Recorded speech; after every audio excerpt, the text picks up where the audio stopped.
Well, good morning, folks. Good afternoon or good evening. It's lovely to see you again as usual. So thank you very much for popping over just to check out this very easy and simple Black Forest trifle. Now, nothing says Christmas more to me than trifle, and I have done several trifles for the channel, and I've also done a Black Forest gateau, but this is a nice combination of both. So yeah, a wee twist on a couple of classics. So this is everything that I've used here, but as usual, all of the quantities and everything that you're going to need will be in the description box underneath. And I'm using almond flavouring, but you know, that's completely optional, as are these cherries and kirsch. I mean, a lot of these things are optional. You can add and take away things that you like and things that you don't like. You're going to need some kind of chocolate cake. So I've used Yule log or Swiss roll because I like the effect that it gives you, you know, in the bottom of the bowl. But again, it's up to you. And this is the dark chocolate I used here, and also the cherry jam, but you can swap it for strawberry or whatever you like, and a wee bit of icing sugar. You just want to slice up your cake or cut your cake into chunks so that it's easy to fill your bowl. And obviously you'll need a big bowl. So the first thing we're going to do is get the custard ready, and I'm going to separate my cherries from the kirsch because you will need kirsch. Or if you're using canned cherries, you know, just keep the syrup from your can of cherries. That'll work just the same. So for your custard, you can use homemade custard or tinned custard, whatever you like, it doesn't matter. To that, we're going to add our dark chocolate. I'm using chocolate buttons because it just melts a wee bit quicker and more evenly.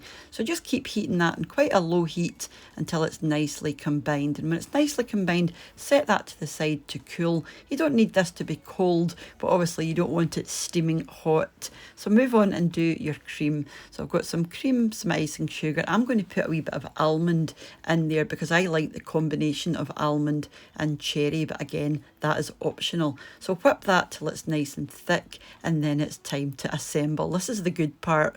So the first thing you want to put in is your chocolate cake. Like I said, I'm using Swiss roll or Yule log, but you can use whatever kind of chocolate cake you like, and you do want a wee bit on the base as well because we're going to press that down just to give you a nice cradle for the rest of your ingredients. So with your fist or your hand, give it a wee squeeze down, and then we're going to add our kirsch. But like I said, if you don't have kirsch, don't despair.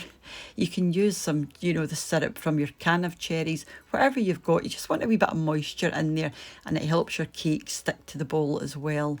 Pop in half of your chocolate custard and then your cherries on top of that, and then some more of your cake. You're just building up layers, but again, you can do this in any style you like. Pop in half of your almond cream and just give everything a nice sort of move to the edge of the bowl so you can see all of your different layers. And then give your cherry jam a good stir just to loosen it up and make it a bit more, you know, easier to move around. So I just dotted mine on, then gave it a wee spread around in the bowl. And then the last of your cake on top, the rest of your chocolate custard, and then the rest of your cream. But before you put your cream on, you will want to refrigerate this just so that your custard sets up a wee bit, because it might, you know, if you put your cream directly on top of the custard, it might fall through. So make sure you refrigerate when you're at the custard stage. Give your cream a final wee smooth over, and that's you done. But I decided to add another wee bit of cream, so I just popped some whipped cream into a piping bag, just to, you know, just to make it a wee bit nicer, because this is intended for Christmas, although it's mid-November and we're having it now. But yeah, you can have this any time you like. I've just gone round the edge, and I've got a few fresh cherries here. Again, this is all completely optional. A few bits of flake or chocolate of your choice and a few chocolate sprinkles, and that's it done. All you need to do now is refrigerate, you know, to let this set completely. And I just thought I'd show you what it was like inside. And we have used half of this, and there is loads of this left. This will feed between 8 and 10 people. Now there are only 4 of us, so we're going to be having this all week, but it is absolutely delicious. If you like the, you know, the flavour profile, you know, the cherries, the cream, the almond, you are going to love that. just before I move on, I wanted to say, as usual, a massive thank you to the supporters of the channel over my Patreon page and to the channel members here on YouTube as well. And I do need to update those lists because there are more of you. But thank you all so much for watching, and do let me know if you're planning on giving that one a go. It is delicious, but yeah, quite a heavy on the calories, but then we're not counting calories at this time of the year, are we? And if you're not following me over on Instagram yet, I'm What's for Tea 3 over there, and it would be lovely to see more of you, because obviously I post pictures and videos and things that you won't see over here on YouTube.